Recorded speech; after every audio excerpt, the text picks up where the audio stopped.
నమో వెంకటేశాయ. భగవంతుడు ఒక్కడే, భక్తులు మాత్రం కోట్లాది మంది. ఈ కోట్లాది మంది భక్తులకి సినీ వినీలాకాశంలో ఇద్దరు ప్రతినిధులున్నారు. ఒకరు భక్తుని గాథల్ని రసరమ్యంగా తెరకెక్కించే దర్శకేంద్రులు కె. రాఘవేంద్రరావు గారు. మరొకరు భక్తుని పాత్రలో ఒదిగిపోతూనే పాత్రకే ప్రత్యేక వన్నె తీసుకొచ్చే అక్కినేని నాగార్జున గారు. వీరిరువురి కలయికతో తాజాగా వస్తున్న చిత్రం ఓం నమో వెంకటేశాయ కోసం ప్రేక్షకలోకం ఎంతగా ఎదురుచూస్తుందో చెప్పనవసరం లేదు. ఇక ఈ భక్తి సామ్రాజ్యంలోకి తొలిసారి అడుగు పెడుతున్న పట్టమహీషి ముద్దుగుమ్మ అనుష్క. వీరందరితో మాట్లాడుతూ చిత్ర విశేషాలు తెలుసుకోబోతున్నాం. దర్శకేంద్రుల వారికి నమస్కారం. నాగార్జున గారు నమస్కారం. నమస్కారం, స్వాగతం. ముద్దుగుమ్మ కరెక్ట్గా చెప్పాను, ముద్దుగుమ్మ. కరెక్ట్గా చెప్పాం. బికాజ్ ఏ క్యారెక్టర్లో చూసినా ముద్దుగుమ్మ, వారియర్ క్వీన్, ఇంకేమున్నాయి, జయజమ్మ, జయజమ్మ, జయజమ్మ, రుద్రమదేవి, ఇప్పుడు కృష్ణమ్మ. కృష్ణ ముద్దుగుమ్మ కృష్ణమ్మగా మారుతుంది. I also never thought that I'll ever play a devotional character and like this. Yeah. Everyone eppudu sword, it's always a sword, it's always angry. Anger, devotion. Here you are the spiritual seeker అంటే ఆధ్యాత్మిక చింతనతో. మీ అందరం disturb చేస్తున్నందుకు ఏమనుకోవద్దు బాబు. న్యాయంగా స్వప్న అడగాల్సిన కొన్ని నేను తీసుకుంటాను కొంచెం.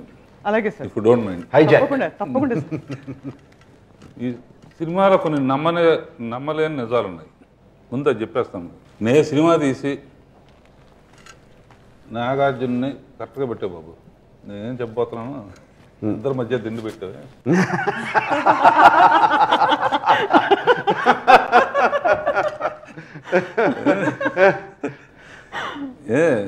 నేను సినిమా తీస్తూ నాగార్జున్ని అనుష్క అని పెట్టి ఇస్తామంటే ఈ సినిమాలో వాళ్ళిద్దరు పేరు కాదు, వాళ్ళిద్దరు డ్యూయట్లు పాడరు. సో అదొకటి ఎవరు నమ్మరు కదా అసలు. నేను సినిమా తీసి అనుష్క లాంటి అమ్మాయిని పెట్టుకుని నాగార్జున లాంటి మన్మధుడిని పెట్టుకుని అదే వాళ్ళిద్దరికి మధ్య పాట కానీ వాళ్ళ పేరు కానీ కాదు. సో అది నమ్మలేని నిజమేనా? తర్వాత ఇందులో అనుష్క దుర్గాదేవి గెటప్పులు కనపడుతుంది. నాగార్జున బ్రహ్మచారి, నాగార్జున క్యారెక్టర్ ఆశ్చర్యం బాబు అని. కానీ ఒక డ్యూట్ ఉంటుంది, అతను పాడు, అతను కాదు, అతనికి సంబంధించి కాదు. ఇట్లా అనేక అంటే భక్తికే ప్రాధాన్యం ఇస్తూ అనేక నమ్మలేని నిజాలు చేయడానికి కారణం ఏంటంటే మెయిన్గా జనరల్గా ఆడియన్స్ ఎక్స్పెక్ట్ చేసేది ఇటువంటి టాప్ స్టార్స్ని పెట్టుకుని, ఇంత గ్లామరస్ స్టార్స్, కమర్షియల్ స్టార్స్ని పెట్టుకుని భక్తి సినిమా తీయటంటే కొంచెం ధైర్యం చేస్తున్నాడు. వాళ్ళిద్దరిని పెట్టి డ్యూయట్ లేకుండా చేస్తారేంటి అనుకోవడం సహజం. సో ఈ నమ్మలేని నిజాలన్నీ తెర మీద చూసినప్పుడు చాలా పర్ఫెక్ట్గా చేశాడు. బహుశా అంటే సబ్జెక్ట్లో ఉన్న దాన్ని, ఎందుకంటే భక్తికే ప్రాధాన్యత ఇచ్చాను తప్ప స్టార్డమ్కి కానీ ఆర్టిస్టులు కొన్ని సినిమాల్లో ఏంటంటే కొన్ని జనరల్గా ఏంటంటే వీళ్ళు ఉంటే ఒకటి ఉండాలి కంపల్సరీగా అని అనుకుంటారు. అది లేకుండా చేసాం. అందుకనే టోటల్గా భక్తి రసమే ఎక్కువ డామినేట్ చేస్తుంది అనమాట. సినిమా నిర్మించడంలో మీకు అంటే ఈ కథని చెప్పడంలో మీకు ఎలాంటి సవాళ్ళు ఎదురయ్యాయి? సవాళ్ళంటే ఫస్ట్ నాగార్జున్ని ఒప్పుకుంటాడా లేదా, ఎందుకంటే తను ఫస్ట్ క్వశ్చనే చాలా నాగార్జున ఏదైనా ఒకే ఒక్క లైన్లో అడుగుతాడు, చాలా సెన్సిబుల్గా ఉంటుంది. ఎక్కువసేపు సోది కొట్టడం సింగిల్ లైన్లో అన్నమయ్య కన్నా బాగుండే క్లైమాక్స్ ఉండదండి, ఎందుకండి వెంటనే ఇప్పుడు భారవ్ గారితో ఒక 10 నిమిషాలు ఇనుబాబు వద్దంటే. సో అది పెద్ద సవాలు, ఎందుకంటే నిజంగానే నాకు సవాలే. ఆడియన్స్ ఎక్స్పెక్టేషను అన్నమయ్య ఒక చరిత్ర నిలిచిపోయింది. దాని ఈ నాగార్జున కానీ నా కెరీర్కి కానీ ఇద్దరం రొమాంటిక్ కామెడీస్ కానీ ఎంటర్టైనర్స్ కానీ మాస్ ఎంటర్టైనర్స్, కంప్లీట్ ఘరానా బుల్లోడ్లాగా మాస్ ఎంటర్టైనర్స్ కానీ చేసిన వాళ్ళం. అన్నమయ్య చేస్తున్నప్పుడు అందరూ ఆశ్చర్యపోయారు. చేసిన తర్వాత అది చరిత్రలో నిలిచిపోయే సినిమా అయిపోయింది. అంతకన్నా గొప్పగా ఏముంటుందని అడగటంతో ఇది ఒప్పుకుంటాడో లేదో అని టెన్షన్ నాకు. లక్కీగా భారవ్ గారు చెప్పడం మొదలుపెట్టిన తర్వాత చెప్పి, అంతకుముందు గోపాల్ రెడ్డి విని బాబు అన్నమయ్య కన్నా క్లైమాక్స్ బాగుందంటే బాబా అన్నమయ్య కన్నా క్లైమాక్స్ బాగుంటుంది అని. అయినా కూడా తను విన్న తర్వాత ఇమీడియట్గా 2 రోజులు ఆలోచిస్తాను కూడా అనలా. ఏం బాబు ఇమీడియట్లీ అండి, విదిన్ మినిట్. నాగార్జున గారు అయితే మిమ్మల్ని అడగాలి, అంటే అనుకున్నంతలాగా క్లైమాక్స్ వచ్చిందా? మీరు క్లైమాక్స్ సీన్ చేస్తున్నప్పుడు మీకు ఎలా అనిపించింది? డెఫినెట్గా it's the concept it self. It's జనరల్గా ఏదైనా భక్తుడు దేవుణ్ణి కలవాలి, మనం చనిపోయే ముందో పోయే ముందో ఒకసారి దేవుణ్ణి కలవాలి, ఆయన కలిస్తే చాలు అనుకుంటాం. బట్ దీంట్లో దానికన్నా you took it to one level. జోక్లు వేసుకోవడమే కాదు, plus climax I can't reveal ఏం జరుగుతుందో ఇద్దరి మధ్యన. అంటే ఆల్మోస్ట్ దేవుణ్ణే ఏడిపించే అంత climax. It's like a beautiful romance, no? Between God and the devil. నాకు అనుష్క ఈ సినిమా ఏంటి అంది ఒకసారి, అడిగింది నన్ను, ఈ సినిమా ఏంటి స్టోరీ అంటే కాన్వర్జేషన్స్ విత్ గాడ్ అని.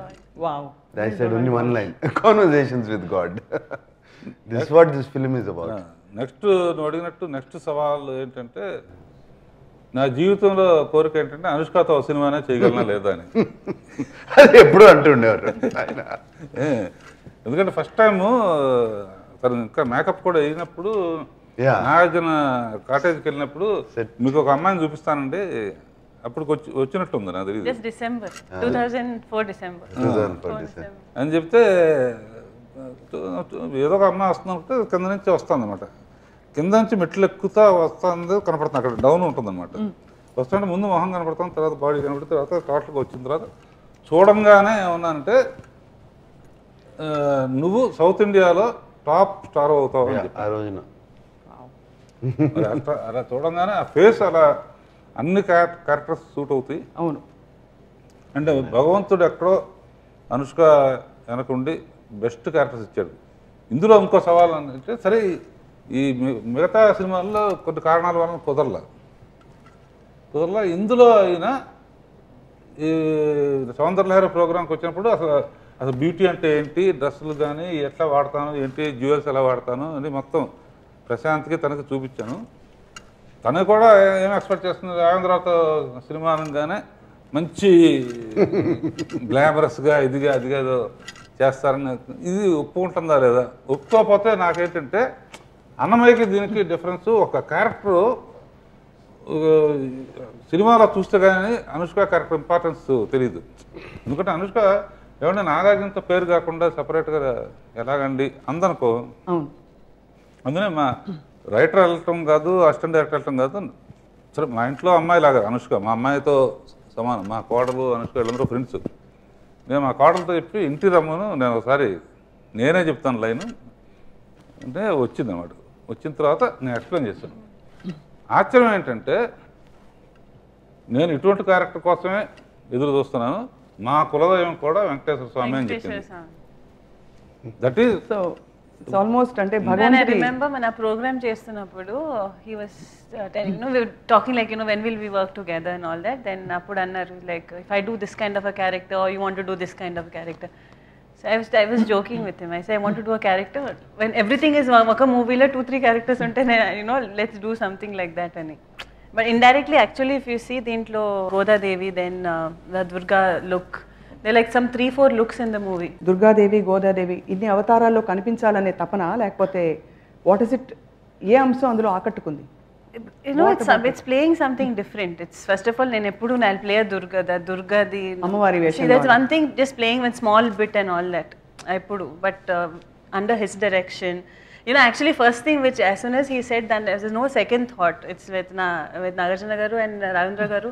It's something I've always wanted to work with him, and I'll blindly work with Nagarjuna garu anytime. So when after, in spite of all, that's one thing is a movie, and then dan tarvata getting a character where you're playing varaku, I didn't imagine his vision. It's only when I did the look test, the Durga di gani, Goda Devi gani, ఒక ఆశ్రమం నడిపే అమ్మాయి అని కదా చెప్పాము. yeah, Godavari getup వస్తున్నాను సస్పెన్స్గా తర్వాత. కానీ స్టిల్స్ చూసినప్పుడు మాత్రం గ్లామర్ ఎక్కడ not more than glamour. I feel it's they was lot of divinity, purity. నేను సెట్లో లేను, తను ఆ గెటప్ వేసి వచ్చినప్పుడు I got at least 7-8 calls set నుంచి. ఎంత బాగుంది అనుష్క గోదాదేవి గెటప్లో, ఎంత బాగా సూట్ అయిందని. I never told you this. You never told us. I got calls, 7-8 calls. మా కాస్ట్యూమర్స్, నా మేకప్ మ్యాన్ అందరు ఉంటారు కదా, వాళ్ళు అసిస్టెంట్ డైరెక్టర్స్, వాళ్ళు అట్లాగే ఉందండి, ఒక దేవతలాగా ఉందండి. So then I said correct choice చేసుకున్నారు డైరెక్టర్ గారు మళ్ళీ ఆ క్యారెక్టర్కి, కృష్ణమ్మ క్యారెక్టర్కి. Because Krishnamma character is very very pivotal in the movie. Pivotal only. Not only that, the character ఎటువంటిదంటే రాంబావ నార్త్ నుంచి ఇక్కడికి వచ్చినప్పుడు అసలు తిరుమల అంటే ఏంటో తెలియదు, ఏమీ తెలియదు. ఆ బాలాజీని చూడాలని ఒక గట్టి నమ్మకంతో వచ్చి అక్కడ ఉంటాడు. లోపలికి వెళ్ళలేడు, గుడి లోపలికి వెళ్ళలేడు, ఏం చేయాలో కూడా తెలియదు. అటువంటి క్యారెక్టర్ని ఈ కృష్ణమ్మ క్యారెక్టర్ దగ్గర తీసుకుని గైడ్ చేయటం, దోవ చూపించడం, ఇది తిరుమల చరిత్ర, ఇది ఇది ఇది అన్నీ చెప్పడం. For that you need a lot of stature. And also stature అని పక్కన పెట్టి ఆమె చెప్తుంటే నమ్మబుద్ధి కావాలి. So that she conveyed beautifully. And sir కరెక్ట్గా చెప్పావు బాబు. ఇండైరెక్ట్గా ఏంటంటే స్వప్న ఒక విధంగా బిగినింగ్లో ఆ అమ్మాయి ఈ భక్తుడు గురువుగా అయితే, అంటే గైడ్ అందాం, గురువు అందాం. ఆతిరామ్ బావ తన యాక్టివిటీ మొదలు పెట్టంగానే ఆ అమ్మాయి దృష్టిలో ఒక మహాభక్తుడు, ఒక దేవుడితో సమానం అనే. సో రివర్స్ అనమాట. బిగినింగ్ ఏమో గురువులాగా అనిపిస్తుంది. అతను ఆ చరిత్ర చదివి ఆతిరామ్ బావాగా మారిన తర్వాత he treats him like a God. ఒక గొప్ప భక్తుడు జీవితంలో. జనరల్గా ఏంటంటే కొండ మీద ఆశ్రమాలు చాలా ఉంటాయి కదా. అవును అవును. గోదాదేవి ఆశ్రమం కానీ, వెంగమామ ఆశ్రమం కానీ, వనాది ఆశ్రమం కరెక్ట్ లాగా అంటే క్రియేట్ చేసినా కూడా ఆశ్రమాల్లో వాళ్ళ వారసుల్లాగా పెట్టాం అనమాట. సో అది చాలా గొప్ప విషయం. అది వాళ్ళిద్దరూ ఆ స్టేజ్లో ఉన్న వాళ్ళు కాకుండా ఇంకోళ్ళు ఎవరిని ఊహించలేం. అనుకున్నప్పుడు కూడా ఎట్లా feel that oh romantic, there is no way that will come. ఈ కృష్ణమ్మ క్యారెక్టర్ సార్ మామూలుగా ఒరిజినల్గా చాలా చిన్న కథ. ఆ కథని మీరు ఎక్స్పాండ్ చేసే క్రమంలో అంటే అతను ఆతిరామ్ బావాజీ గొప్పతనం ఉట్టి ప్రజలే కాకుండా అక్కడ ఉన్న చెప్పాలంటే ఒక స్టేజ్లో ఉన్న క్యారెక్టర్ కావాలి. అంటే సెకండ్ హాఫ్ నుంచి కాన్వర్జేషన్ విత్ గాడ్ కానీ ఇది స్టార్ట్ అవుతుంది. సెకండ్ హాఫ్ నుంచి ఫస్ట్ హాఫ్లో ఇతను గొప్పతనం చెప్పాలన్నా, ఇతను యొక్క ఇది చెప్పాలన్నా there should be a character. ఒట్టి ఊరిన 10 మంది బాబు అదే ఆతిరామ్ జిందాబాద్ అంటే చాలదు కదా. ఒక స్టేజ్లో ఉన్న వ్యక్తి ఒక బ్రహ్మచారిణిగా ఉంటూ దేవుడికి అంకితం అయిపోయి ఉన్న క్యారెక్టర్స్ కొన్ని ఉంటాయి. అటువంటి వాళ్ళు చెప్పేటప్పటికీ ఈ భక్తుడికి ఒక ఎలివేషన్ వస్తుంది. ఎట్లయినా డైరెక్టర్ గారు చాలా బిజీ అసలు. అప్పుడు ఒక పక్కన బాహుబలి, ఒక పక్కన చాలా బిజీగా ఉంది. సింగం 3 ఫినిషింగ్, డేట్స్ ఎట్లా డైరెక్టర్ గారు అది అని తనకు చెయ్యాలని ఉంది. సరే నాయకుడిని బాబు మనం అంటే మీరు ఎట్లయినా ఒప్పించండి, మనం నేను గడ్డం ఎన్ని రోజులైనా ఉంచుకుంటాను, అమ్మాయి అయితేనే ఆ క్యారెక్టర్ సూట్ అవుతుంది. అలాగే ఎందాకన్నట్టు బాబు ఈ గోదాదేవి బొమ్మల్లో చూసినా కూడా చిలక గెటప్ చూస్తుంటే బొమ్మల్లో చూసినా చాలా ముద్దుగా అందంగా ఉంటుంది. అందులో ఏంటంటే ఆ అందంలో డివోషన్ ఎక్కువ కనపడుతుంది. సేమ్ థింగ్ రావాలంటే ఆ అబ్బాయి అంతకుముందు వేసిన క్యారెక్టర్స్ కానీ, అరుంధతి కానీ, రుద్రమదేవి కానీ, ఇవన్నీ క్యారెక్టర్స్ చేసిన ఇమేజ్ ఉండబట్టి డిఫరెంట్ ఇమేజ్. ఫస్ట్ టైం ఆవిడ భక్తురాలుగా వేయటం అనేది సార్ మరొక కష్టమైన క్లిష్టమైన సవాల్ ఈ సినిమాలో. మామూలుగా భక్తుల సినిమాలన్నింటిలో చివరిలో భగవంతుడు ప్రత్యక్షం అవుతాడు. అది ఇంకా ప్రత్యక్షం అయిపోయాక పరాకాష్ట మూమెంట్. ఇందులో ముందే భగవంతుడు వచ్చేస్తాడు. తర్వాత ఏం చూపించాలి, కథని ఎలా ముందుకు తీసుకెళ్ళాలి అనే ఒక సవాల్ కథపరంగా మీకు వచ్చినప్పుడు ఎలా ఎదుర్కొన్నారు సార్? నాగార్జున రియాక్షనే కరెక్ట్. అది తను విన్నప్పుడు అదే ఇప్పుడు సేమ్ క్వశ్చనే నేను ఒక 1 లైన్లో అడిగాను ఆయన్ని. అది ఎందుకంటే జస్ట్ ఇమాజిన్ అసలు దేవుడు వచ్చి కూర్చుని మామూలుగా దేవుడు మన కష్టాలు చెప్పుకోవడం దేవుడి దగ్గరికి వెళ్తాం. అవును, ఆయన కష్టాలు ఇతరులతో చెప్పుకోవడం అనేది ముందు ఆయనకున్న ప్రాబ్లమ్స్. వాళ్ళకి మ్యారేజ్ కౌన్సిలర్ కూడా అవుతా, భూదేవికి శ్రీదేవికి శ్రీనివాస్కి వాళ్ళకి కౌన్సిలింగ్ చేస్తాను కూర్చోబెట్టి. There is a lot of social relevance. భక్తి ప్రధాన ఉంది, చిత్రం రెలెవెన్స్ అప్పుడు ఉంది, కథైనా రెలెవెన్స్ ఉంది. ఇన్ఫాక్ట్ డైలాగ్స్ లో కూడా చాలా సందర్భాల్లో ఈ కాలంలో ఉపయోగపడి అవసరమయ్యే చాలా లైన్లు భార్గవి గారు వాడారని కూడా వినికిడి. అంటే Lot of lines, what marriage means, especially aligned to a man, what marriage means. పర్టికులర్గా ఇందులో విశేషం బాబు, షూటింగ్ చేస్తున్నప్పుడే స్వప్న తిరుమల జనరల్గా వెళ్తాం, మొక్కుకుంటాం, వచ్చేస్తాం. తిరుమల గురించి కొత్తగా రెగ్యులర్గా వెళ్ళేవాళ్ళు కూడా తిరుమల విశేషాలు ఎన్ని ఉన్నాయా, తిరుమల స్టోరీలో బ్యాక్గ్రౌండ్లో ఎంత ఉందా, కలియుగ వైకుంఠం అవటానికి రీజన్ ఇదే అనే విషయాలు బాగా ఈ ఆతిరామ్ బాబాజీ ద్వారా బాగా జనంలోకి వెళ్తాయి అన్నమాట. అంటే ఎప్పుడు రెగ్యులర్గా వెళ్ళే వాళ్ళకి కూడా మళ్ళీ వెంటనే ఇంకోసారి వెళ్ళి చూడాలి, ఈ యాంగిల్లో చూడాలి తిరుపతి. ఆనెస్ట్లీ ఈ ఫిలిం రిలీజ్ అయిన తర్వాత ద పర్సన్ మళ్ళీ తిరుమల విజిట్ చేస్తున్నప్పుడు they will see it in total new whole outlook. When you know the whole story significance Tirumal, and all that, especially ఇప్పుడు నాకు కూడా చాలా విషయాలు తెలిసినాయి and I felt like a fool. అంటే తిరుమల ఇన్నిసార్లు వెళ్తున్నాను, ఇన్నిసార్లు వెళ్ళి ఆయన దండం పెట్టుకుంటున్నాను, ఎందుకు దండం పెట్టుకుంటున్నాను, ఎందుకు వెళ్తున్నాము, దీనికి సిగ్నిఫికెన్స్ ఏంటి, దీనికి సిగ్నిఫికెన్స్ ఏంటి అని చెప్తుంటే ఐ రియలీ నిజంగా నాకు ఇలా తెలుసుకోకుండా ఎలా వెళ్ళిపోతాము ఆయన దగ్గరికి వెళ్ళి. అండ్ అంటే ఆయన వెళ్ళి ఆ హుండీలో డబ్బులు వేయటం, కోరిక అడగటం, వచ్చేయటం. విమానం దిగటం కాదు. దిస్ ఈజ్ 90% ఆఫ్ ద చేసేది. నేను చాలా మందిని అడిగాను, తెలుసా అంటే స్టోరీ తెలీదు, ఇది స్టోరీ తెలీదు, బట్ అక్కడికి వెళ్తారు. సో ఇది రాఘవేంద్ర గారు, భార్గవి గారు, ఐ మీన్ ఈ కథ, ఈ స్టోరీలో lot of explanations are there, very simple explanations, and చాలా చక్కగా ఉంది. మనకే వి ఫీల్ గుడ్, ఈసారి దండం పెట్టుకున్నప్పుడు యూ ఫీల్ గుడ్. స్వామికి 1000 పేర్లు ఉంటాయి కదా స్వప్న, సహస్రనామాలు అంటాం. సరే, రైటర్తో అనుష్కతో ఫస్ట్ సాంగ్లోనే అనుష్క క్యారెక్టర్ క్లియర్గా ఆడియన్స్ చెప్పారు, కన్ఫ్యూజన్ ఉండకూడదు. ఎందుకంటే ఈ అమ్మాయి ఉందంటే పేరు అనుకోకూడదు. దానికోసం వేదవ్యాస గారు చెప్పడం, కీరవాణికి చెప్పిన తర్వాత అద్భుతంగా ట్యూన్ చేశాడు. 1000 రాకపోయినా 1000 పేర్లు ఉన్నట్టు తనకేంటి భక్తురాలుగా ఫస్ట్ టైం ఎక్స్ప్రెషన్స్. దానికోసం she a very good student Anushka. ప్రతిదీ ప్లేయర్ అడిగి ఇది కరెక్ట్గా ఉందా మీకు, ఎందుకంటే తను మానిటర్ చూడదు, డైరెక్టర్ మీద నమ్మకం అంతే. తను మానిటర్ చూసి మళ్ళీ చేస్తాను, ఇది ఓకేనా ఓకే అని చెప్పేసి. ఆ పాట మట్టుకు నేను అనుష్క చెప్పాను, చాలా అద్భుతమైన పాట చేశాడు కీరవాణి. 1000 నామాలు. అనుష్క మీరు పాడాలి. షూటింగ్ మాకు కొంతమందికి చూసే అవకాశం వచ్చింది కాబట్టి. No, but actually as నేను ఆ పాట చేస్తున్నప్పుడు it was so many things I myself learned that actually ఇన్ని పేర్లు ఉన్నాయని. I used to go and ask him, I said, what does this name mean, what does this name mean? So it's, I feel in a lot of ways this movie has also been education for something that you've been only not me, from my ancestral time we've been worshipping Venkateshwara Swami. So I feel I was so fortunate enough to learn so much more at this point. You sing that one line, two lines. పాట వేయి నామాల వాడు వెంకటేశ, 3 నామాల ముద్దు శ్రీనివాస. అంతేనా?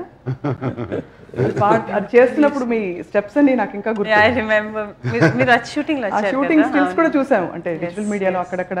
This is from still behind this look. అదే ఇదే look లో. Sir, చిత్రానికి especially భక్తి ప్రధాన చిత్రానికి చాలా ప్రధానమైనది సంగీతం.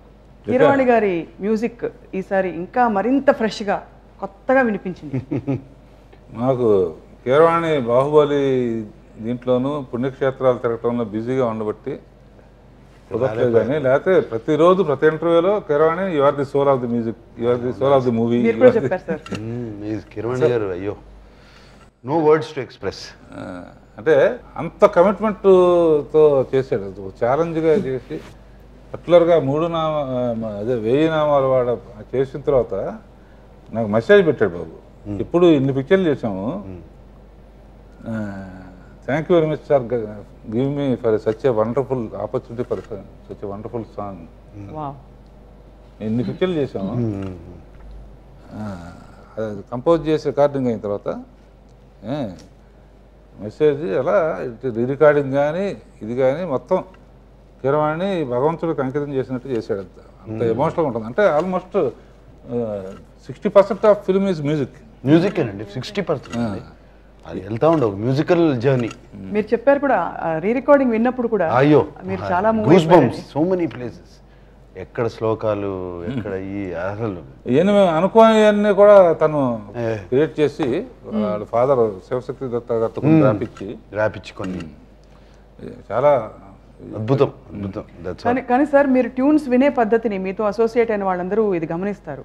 మీరు ప్రతిదీ విని దగ్గరుండి, సో మీకు సంగీతంతో మొదటి నుంచి పరిచయం ఉంది కదా సార్? అంటే మా ఇద్దరు తన మూలానే కొంచెం ఎక్కువ నేర్చుకున్నాను. అంటే ఏ రాగం ఇదని అడుగుతాను. అవును, రాగాలని నేర్చుకున్నాను. ఆ రాగం లాగా చేస్తే బాగుంటుందేమో. మా అండర్స్టాండింగ్ నాకేం కావాలో తనకు తెలుసు. ఎప్పుడైనా వివాదాలు వచ్చినప్పుడు ఎందుకు కావాలో నేను చెప్పినప్పుడు తను కన్విన్స్ అయిన రోజులు ఉన్నాయి, ఎందుకు వద్దు అనుకున్నప్పుడు నేను కన్విన్స్ అయిన రోజులు ఉన్నాయి.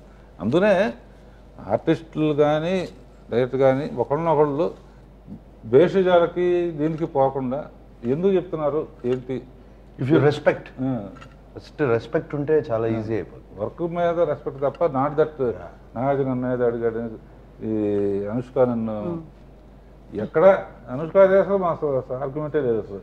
మరీ పిచ్చి పిల్ల ఏం చెప్తే ఎందుకు వేసుకోవాలని అనుకున్నాడు. ఇక భక్తుడు భగవంతుని ఎలా ప్రసన్నం చేసుకున్నాడు, భగవంతుడికి భక్తుడికి మధ్య బంధం అనుబంధం ఏమిటి అన్నది చిత్రం చూస్తేనే బహుశా అర్థమవుతుంది. చాలా అంటే తొలిసారి మీరు అన్నట్టు సార్ రొటీన్గా అందరూ ఊహించే విషయాలకు భిన్నంగా ఈ చిత్రాన్ని, ఈ కథని రాఘవేంద్రరావు గారు ఎలా చూపించారు, నాగార్జున గారు ఎలా దాన్ని పోషించారు ఈ పాత్రని, అలాగే అనుష్క మళ్ళీ మరొకసారి ముద్దుగుమ్మగా, కృష్ణమ్మగా, గోదాదేవిగా బహుముఖ రూపాలలో ఎలా కనిపించారు చిత్రం చూస్తే అర్థమవుతుంది. ఓం నమో వెంకటేశాయలు సార్, ధన్యవాదాలు.